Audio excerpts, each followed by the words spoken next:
باحجاب خاتون بس میں سوار ہوئی۔ دروازے سے گزرتے ہوئے اس کی چادر ایک جگہ اٹک گئی، جس سے خاتون لڑکھڑا گئی۔ ایک خاتون جس نے نامناسب اور تنگ سا لباس پہنا ہوا تھا چیخ کر بولی، یہ کیا کر رہی ہو اور کیسا لباس پہنا ہوا ہے اتنی گرمی میں؟ بس میں بیٹھے ہوئے باقی تمام مسافر بھی اس کی طرف متوجہ ہوئے، لیکن اس باحجاب خاتون نے جلدی سے خود کو سمیٹا اور اس خاتون کے ساتھ جا کر بیٹھ گئی۔ جب بس چل پڑی تو اس باحجاب خاتون نے اس خاتون کے کان میں بولا کہ یہ چادر میں نے تمہاری خاطر پہن رکھی ہے۔ یہ سن کر اس نے کہا کہ میری خاطر؟ میں نے تمہیں کب کہا تھا کہ میری خاطر چادر پہنو، اور وہ بھی اتنی گرمی میں؟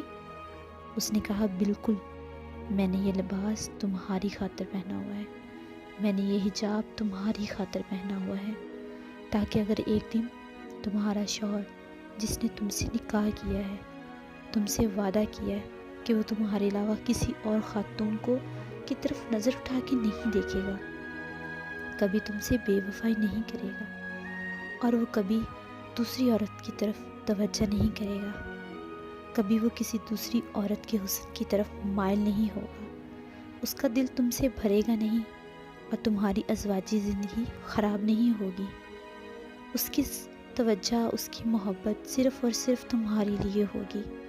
اس لیے میں نے اپنے اوپر اتنی سختی کی ہے، تمہارے گھر کو محفوظ بنایا ہے، میں نے اپنے آپ کو حجاب میں رکھا ہوا ہے، اتنی گرمی کی شدت میں نے اپنے جسم کو نمائش سے بچا کے رکھا ہے، میرے دل میں اللہ کا خوف ہے، میں نہیں چاہتی کہ کوئی مرد مجھے دیکھے اور کوئی مرد اپنے گھر کی عورت سے خیانت نہ کرے۔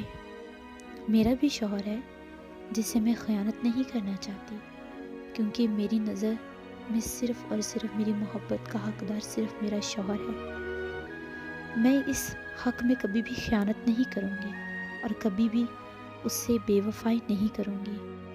میرا شوہر بھی مجھ سے کبھی بھی خیانت نہیں کرے گا اور کسی خاتون کی جانب نظریں اٹھا کر بھی نہیں دیکھے گا۔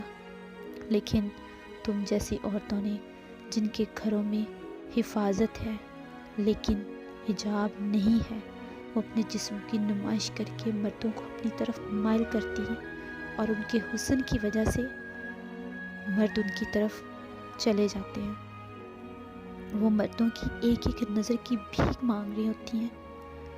اب بتاؤ کہ اعتراض مجھے تم پہ کرنا چاہیے یا تمہیں مجھ پر کرنا چاہیے؟